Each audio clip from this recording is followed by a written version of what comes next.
আমার প্রিয় চাকরি প্রত্যাশী ভাই ও বোনেরা, কেমন আছেন আপনারা সবাই? আশা করি অনেক ভালো আছেন। দেখুন আমার প্রিয় ভাই ও বোনেরা, নিয়োগ বিজ্ঞপ্তি, ইউনিয়ন পরিষদ সচিব ও জনবল নিয়োগ বিজ্ঞপ্তি 2026, যেখানে কর্তৃপক্ষ বলেছেন স্থানীয় সরকার পল্লী উন্নয়ন ও সমবায় মন্ত্রণালয়ের আওতাধীন ইউনিয়ন পরিষদের শূন্যপদ সমূহে পূরণের লক্ষ্যে বাংলাদেশের প্রকৃত নাগরিকদের নিকট হইতে দরখাস্ত আহ্বান করা যাচ্ছে। এখানে দেখুন পদের বিবরণ ও পদ সংখ্যা। ইউনিয়ন পরিষদ সচিব 850 জন, স্বীকৃত বিশ্ববিদ্যালয় হইতে ন্যূনতম স্নাতক ডিগ্রি অর্জন করতে হবে। এরপর রয়েছে হিসাব সহকারী কাম কম্পিউটার মুদ্রাক্ষরিক বা অপারেটর, যেখানে 1200টি শূন্যপদ রয়েছে। এখানে আপনি এইচএসসি পাস করে আবেদন করতে পারবেন, তবে অবশ্যই বাণিজ্যিক বিভাগ থেকে অগ্রাধিকার রয়েছে। এছাড়া কম্পিউটার টাইপিংয়ে দক্ষতা থাকতে হবে। এরপর রয়েছে অফিস সহকারী কাম কম্পিউটার মুদ্রাক্ষরিক 520 জন, এখানে আপনি এইচএসসি পাস করে আবেদন করতে পারবেন, প্লাস কম্পিউটার চালনায় দক্ষতা থাকতে হবে। এরপর রয়েছে কার্য সহকারী ও অন্যান্য, যেখানে 300 জনকে নিয়োগ দেওয়া হবে। এখানে এসএসসি বা সমমানের পাশ করে আপনি আবেদন করতে পারবেন। অর্থাৎ সর্বমোট 2870টি পদে এই নিয়োগ বিজ্ঞপ্তিতে আবেদন করার সুযোগ দিবে বাংলাদেশের 64 জেলা থেকে নারী পুরুষ উভয়কেই। গুরুত্বপূর্ণ তারিখ সমূহ দেখুন। আবেদনটি শুরু হবে 10 এপ্রিল 2026 সকাল 10 ঘটিকার সময় এবং আবেদনটি শেষ হবে 12 মে 2026 বিকাল 5 ঘটিকার আগ মুহূর্ত পর্যন্ত। আবেদনের শর্তাবলী ও নিয়মাবলী দেখুন।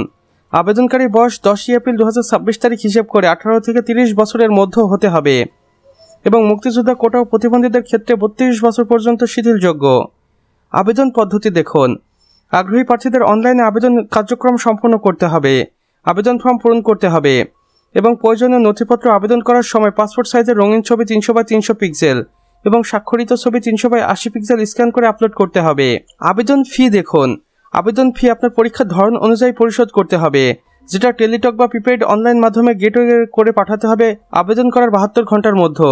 আপনাদের স্পষ্ট করে আবেদনকারী অফিসিয়াল ওয়েবসাইটগুলো দেখিয়ে দিচ্ছি।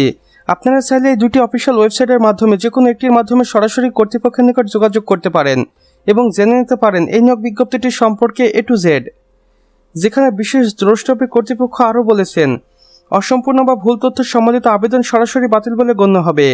নিয়োগ সংক্রান্ত যে কোনো পরিবর্তন বা পরবর্তী নির্দেশনা উপরের অফিসিয়াল ওয়েবসাইটগুলোতে প্রকাশ করা হবে, অথবা আপনি জাতীয় দৈনিক পত্রিকায় বিজ্ঞপ্তির মাধ্যমে জানতে পারেন। কর্তৃপক্ষের আদেশক্রমে, সদস্য সচিব, স্থানীয় সরকার বিভাগ, ঢাকা। তো আমার প্রিয় চাকরি প্রত্যাশী ভাই ও বোনেরা, আমাদের আজকের ভিডিও এতটুকুই।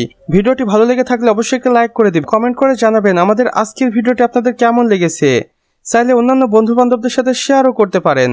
আর চ্যানেলে নতুন হয়ে থাকলে অবশ্যই সাবস্ক্রাইব করে পাশের বেল আইকনে ক্লিক করে দিতে ভুলবেন না, যেন আমাদের নতুন ভিডিও নোটিফিকেশন আপনার কোনোভাবেই মিস না হয়ে যায়। আমাদের সম্পূর্ণ ভিডিওটি দেখার জন্য আপনাকে অসংখ্য ধন্যবাদ।